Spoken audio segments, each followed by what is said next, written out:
Daniel in the den of lions.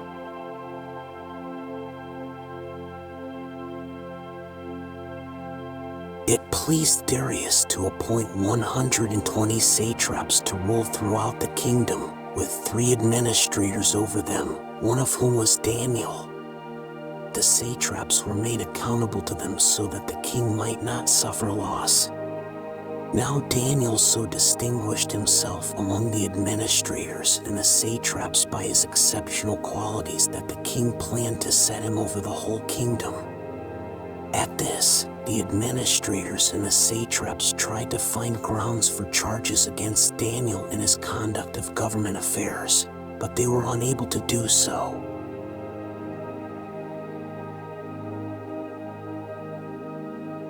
They could find no corruption in him, because he was trustworthy and neither corrupt nor negligent. Finally, these men said, "We will never find any basis for charges against this man Daniel unless it has something to do with the law of his God."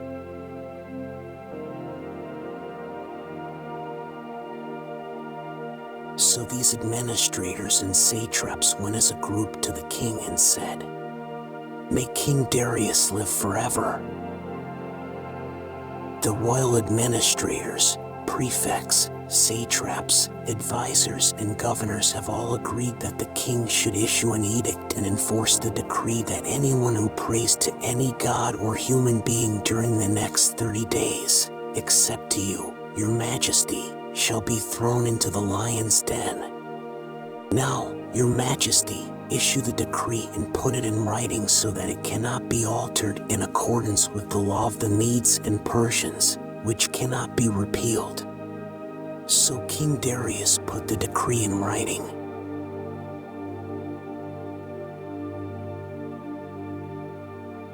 Now when Daniel learned that the decree had been published, he went home to his upstairs room where the windows opened toward Jerusalem. 3 times a day he got down on his knees and prayed, giving thanks to his God, just as he had done before. Then these men went as a group and found Daniel praying and asking God for help. So they went to the king and spoke to him about his royal decree. "Did you not publish a decree that during the next 30 days anyone who prays to any god or human being except to you, your majesty, would be thrown into the lion's den?"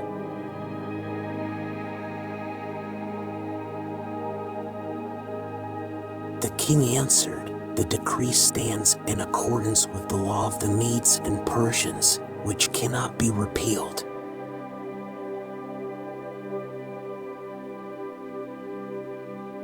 Then they said to the king, "Daniel, who is one of the exiles from Judah, pays no attention to you, your majesty, or to the decree you put in writing.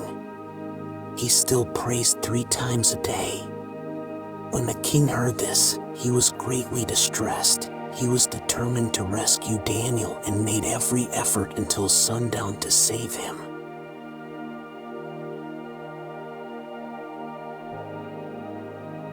Then the men went as a group to King Darius and said to him, "Remember, your majesty, that according to the law of the Medes and Persians no decree or edict that the king issues can be changed."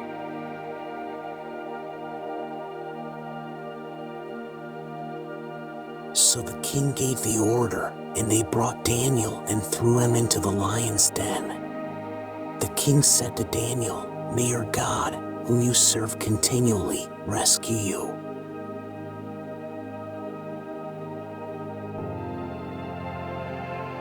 A stone was brought and placed over the mouth of the den, and the king sealed it with his own signet ring and with the rings of his nobles, so that Daniel's situation might not be changed. Then the king returned to his palace and spent the night without eating and without any entertainment being brought to him. And he could not sleep.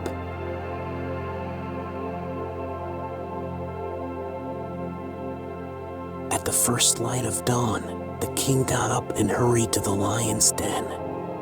When he came near the den, he called to Daniel in an anguished voice, "Daniel, servant of the living God, has your God, whom you serve continually, been able to rescue you from the lions?"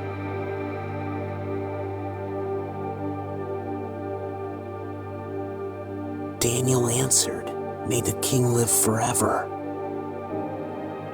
My God sent his angel, and he shut the mouths of the lions. They have not hurt me, because I was found innocent in his sight. Nor have I ever done any wrong before you, your majesty."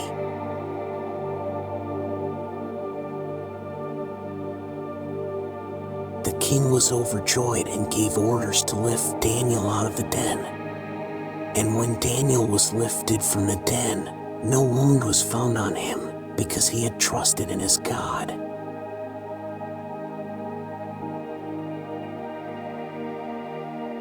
At the king's command, the men who had falsely accused Daniel were brought in and thrown into the lion's den, along with their wives and children. And before they reached the floor of the den, the lions overpowered them and crushed all their bones.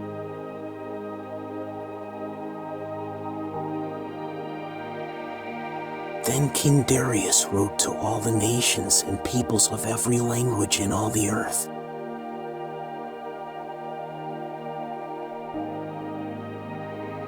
May you prosper greatly.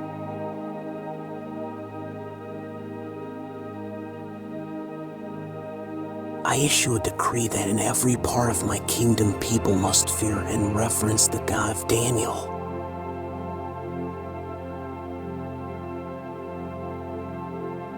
For he is the living God, and he endures forever. His kingdom will not be destroyed. His dominion will never end. He rescues and he saves. He performs signs and wonders in the heavens and on the earth. He has rescued Daniel from the power of the lions.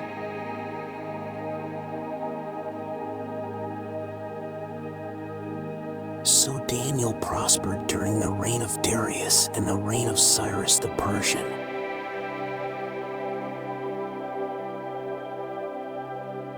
Face your fears.